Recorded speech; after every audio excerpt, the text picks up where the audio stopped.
The Freedom Convoy continues in our nation's capital. Thousands of truckers and their supporters continue to camp out downtown Ottawa, where they're not leaving until all of the COVID-19 mandates are lifted. They want their freedoms back, and they're fighting for a lot of Canadians. Now, to chat about this in more detail is political reporter and Toronto Sun columnist Brian Lilley. Brian, the rally is not only overtaking the Coutts border crossing here in Alberta, but now it's also the Ambassador Bridge, which is the main connection between Windsor and Detroit. So we've got Ottawa, we've got here in Alberta, and Windsor and Detroit as well.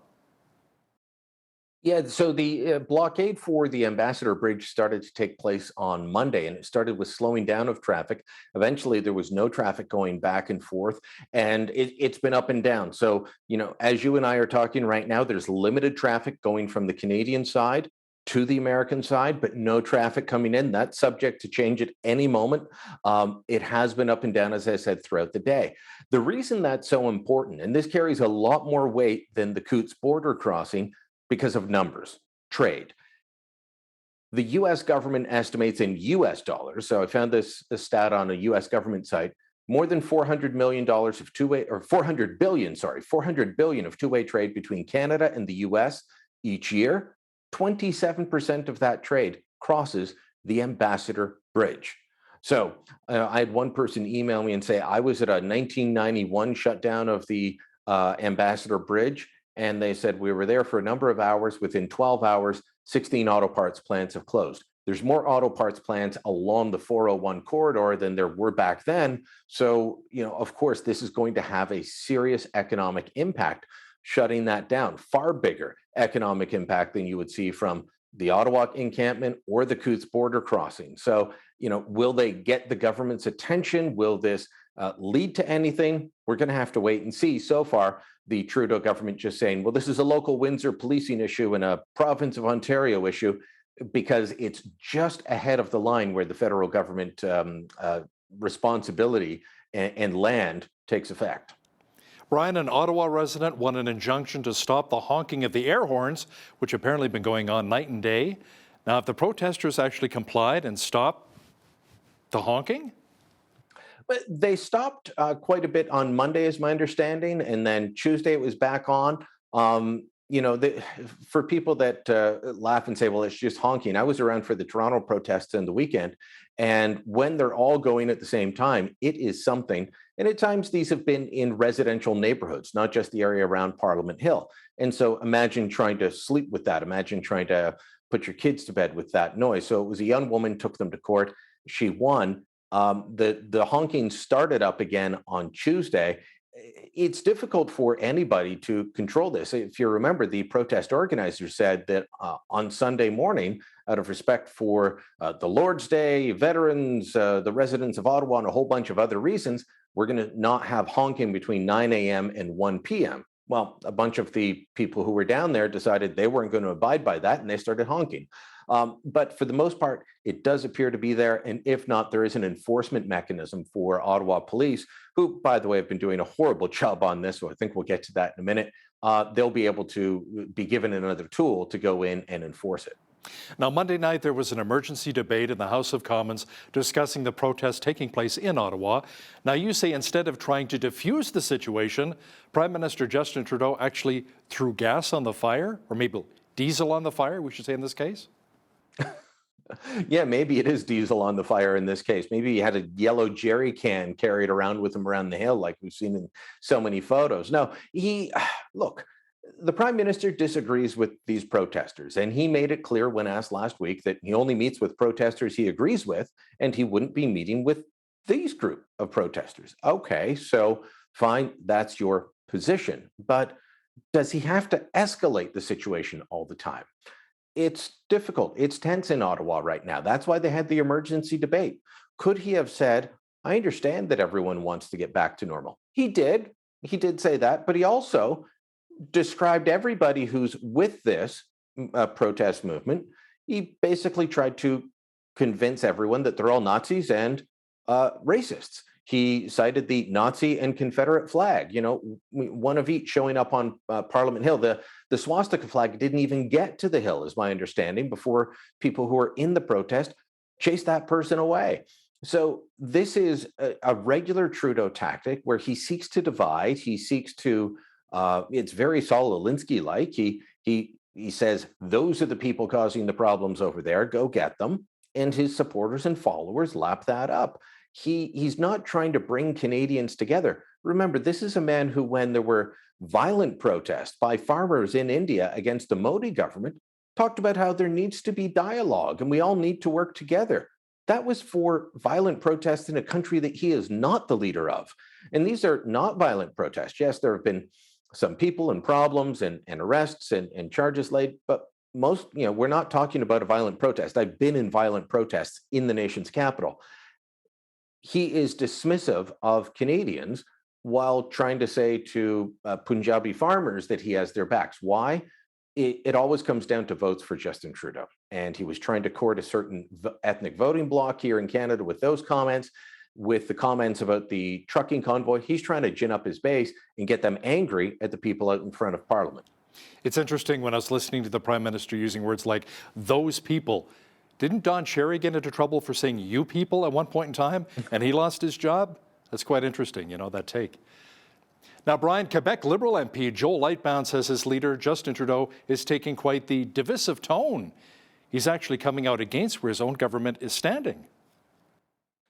That was a fascinating turn of events on Tuesday morning because, just the night before, Candace Bergen, the interim Conservative leader, had stated at the beginning of her first question to Trudeau during the emergency debate that the country's more divided than it's ever been. And Trudeau, oh, no, it's not. And look at all the Canadians who have gotten vaccinated and we are united, but other than those people.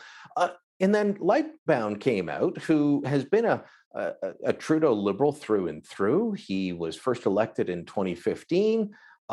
He used to be a parliamentary secretary. He came out and said, the country's more divided than it's ever been. And he's worried about the divisive tone of the government that he is a part of. He's worried about the direction the prime minister is taking us in. And he said, I'm not calling for all mandates to end right now because I'm not a doctor and I'm not an epidemiologist.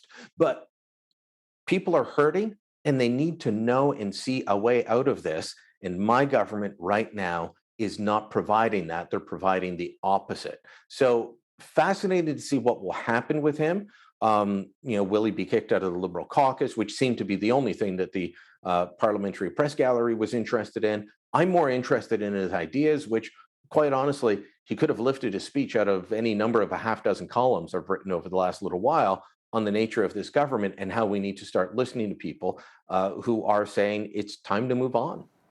Now, Ottawa Police Chief Peter Lilley has been criticized for letting the protest get as big as it has in Ottawa. Apparently, the chief never thought the protesters would stay beyond the first Sunday. Now, didn't the protesters actually contact the police saying, we're here for the long haul? Well, he says that whoever he was speaking with told them that they're there for 3 days. But anybody that watched the Facebook videos that were posted, that interviewed anybody associated with the protests, that listened to the information those driving to Ottawa had put out, heard the same message over and over again. We're coming to Ottawa. We're not leaving until we get all of our demands met. That is a failure of intelligence, a failure of understanding by Chief Peter Lilley.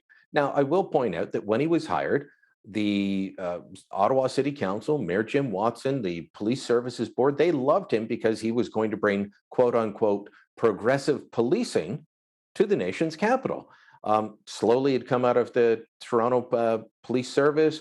He rose as high as deputy chief, but was passed over for chief, left, went to the private sector, and then was hired by Ottawa to bring progressive policing to the city.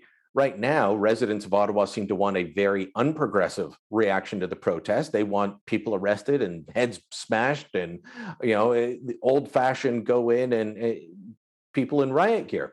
So it's fascinating to watch this happen. Slowly has failed from the beginning. So has the city on being able to control this. Because right now, it's the protesters who are in control of the core of the nation's capital, which has to be an embarrassment. I mean, the city couldn't remove them if they wanted to without a massive show of force. And that's problematic, and it shows poor planning from the beginning. Brian, there doesn't appear to be any direct engagement between the protesters and any level of government. Why is that? Basically, only the police appear to be talking to them. But Mayor Jim Watson has been hiding out in his home in the west end of Ottawa, doing Skype calls and chastising people. He has.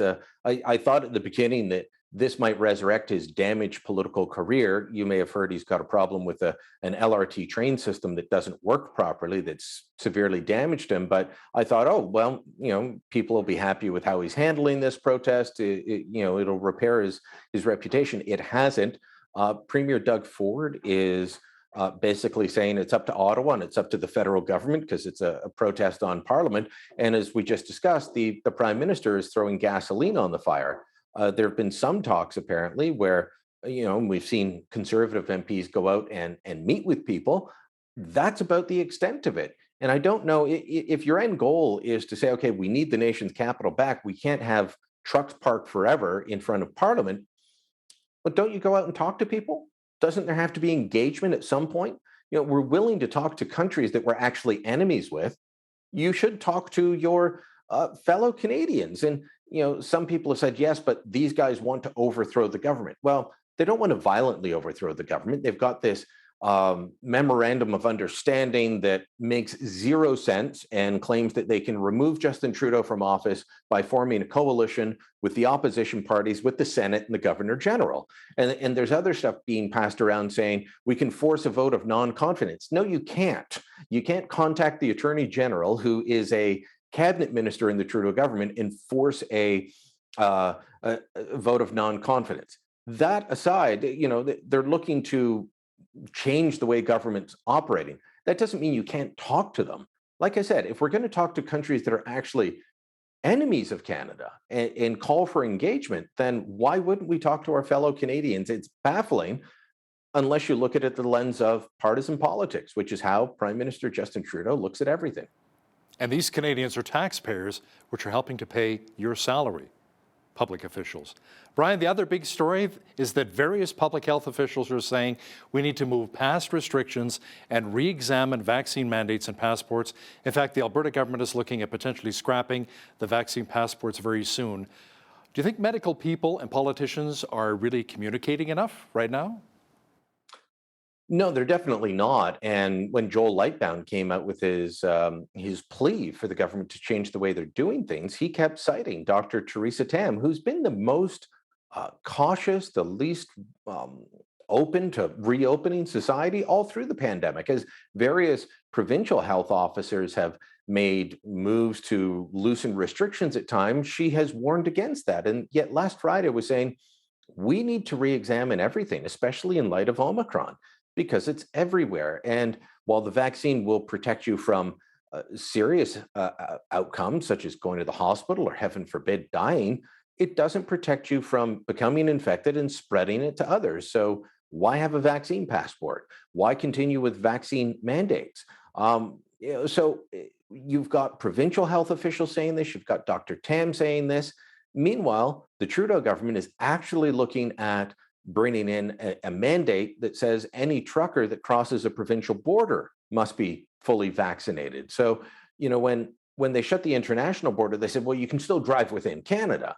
But now they want to say, but only within your province. It's madness. Here in the city of Toronto, they're looking at bringing in a mandate for cab drivers, even though most cab drivers, like 90% of them, are already vaccinated. So, it seems like politicians continue to look for ways to punish those who aren't doing what they want, while medical officials are saying, okay, it's time to change how we're dealing with this. It's time to move on.